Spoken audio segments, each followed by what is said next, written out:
हजरत उमर रजी अल्लाह ताला अन्हो की हालत। हजरत उमर रजी अल्लाह ताला अन्हो एक तिनका हाथ में लेते और फरमाते, मैं ये तिनका होता। कभी फरमाते, काश मुझे मेरी माँ ने जना ही ना होता। एक मर्तबा किसी काम में मशगूल थे। एक शख्स आया और कहने लगा कि फलां शख्स ने मुझ पर जुल्म किया है, आप चलकर मुझे बदला दिलवा दीजिए।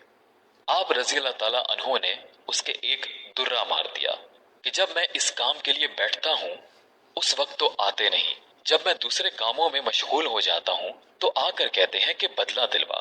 वो शख्स चला गया। आप रजी अल्लाह ताला अन्हो ने आदमी भेजकर उसको बुलवाया और दर्रा उसको देकर फरमाया कि बदला ले लो। उसने अर्ज किया कि मैंने अल्लाह के वास्ते माफ किया। घर तशरीफ लाए, 2 रकात नमाज पढ़ी। उसके बाद अपने आप को खिताब करके फरमाया, ए उमर, तू कमीना था, अल्लाह ने तुझको ऊंचा किया। तू गुमराह था, अल्लाह ने तुझको हिदायत दी। तू जलील था, अल्लाह ने तुझे इज्जत दी, फिर लोगों का बादशाह बनाया।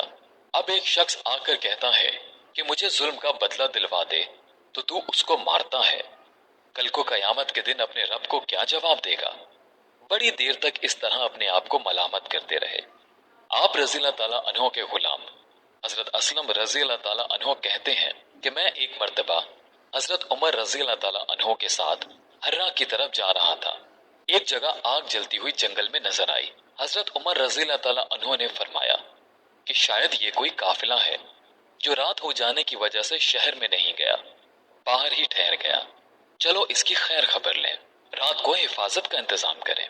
वहां पहुंचे तो देखा कि एक औरत है जिसके साथ चंद बच्चे हैं जो रो रहे हैं और चिल्ला रहे हैं, और एक देगची चूल्हे पर रखी है जिसमें पानी भरा हुआ है और उसके नीचे आग जल रही है। उन्होंने सलाम किया और करीब आने की इजाजत लेकर उसके पास गए और पूछा कि ये बच्चे क्यों रो रहे हैं। औरत ने कहा कि भूख से लाचार होकर रो रहे हैं। दरियाफ्त फरमाया कि इस देगची में क्या है। औरत ने कहा कि पानी भरकर बहलाने के वास्ते आग पर रख दी है कि जरा इनको तसल्ली हो जाए और सो जाए। अमीरुल मोमिनीन उमर का और मेरा अल्लाह ही के यहाँ फैसला होगा कि मेरी इस तंगी की खबर नहीं लेते।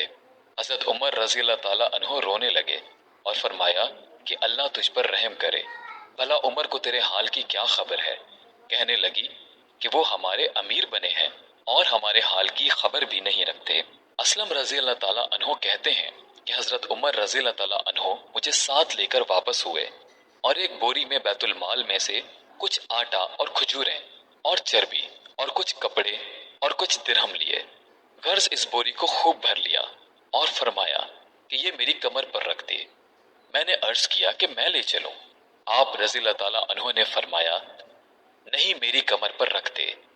2-3 मर्तबा मैंने इसरार किया तो फरमाया, क्या कयामत में भी मेरे बोझ को तू ही उठाएगा? उसको मैं ही उठाऊंगा, इसलिए कि कयामत में मुझ ही से इसका सवाल होगा। मैंने मजबूर होकर बोरी आपकी कमर पर रख दिया। आप निहायत तेजी के साथ उसके पास तशरीफ ले गए। मैं भी साथ था। वहां पहुंचकर उस देगची में आटा और कुछ चर्बी और कुछ खजूरें डाली और उसको चलाना शुरू कर दिया और चूल्हे में खुद ही फूंक मारना शुरू किया। असलम रजी अल्लाह ताला अन्हो कहते हैं कि आप रजी अल्लाह ताला अन्हो की गुंजान दाढ़ी से धुआं निकलता हुआ देखता रहा, हत्ता कि हरीरा सा तैयार हो गया। उसके बाद आपने अपने दस्ते मुबारक से निकाल कर उनको खिलाया।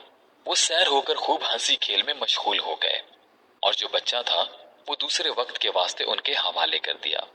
वो औरत बहुत खुश हुई और कहने लगी, अल्लाह ताला तुम्हें जज़ाए खैर दे, तुम थे इसके मुस्तहिक के बजाय हजरत उमर के तुम ही खलीफा बनाए जाते। हजरत उमर रजी अल्लाह ताला अन्हो ने उसको तसल्ली दी और फरमाया कि जब तुम खलीफा के पास जाओगी तो मुझको भी वहीं पाओगी।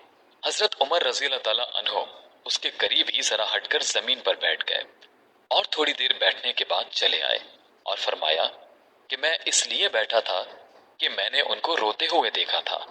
मेरा दिल चाहा कि थोड़ी देर उनको हंसते हुए भी देखूं। सुबह की नमाज में अक्सर सूरह कहफ, ताहा वगैरह बड़ी सूरतें पढ़ते और रोते के कई कई सफ़ों तक आवाज जाती। एक मर्तबा सुबह की नमाज में सूरह यूसुफ पढ़ रहे थे। सूरह यूसुफ आयत 84। إن إنما أشكو بثي وحزني إلى الله. پر پہنچے تو روتے روتے آواز نہ نکلی. تہجد کی نماز میں بعض مرتبہ روتے روتے گر جاتے اور بیمار ہو جاتے.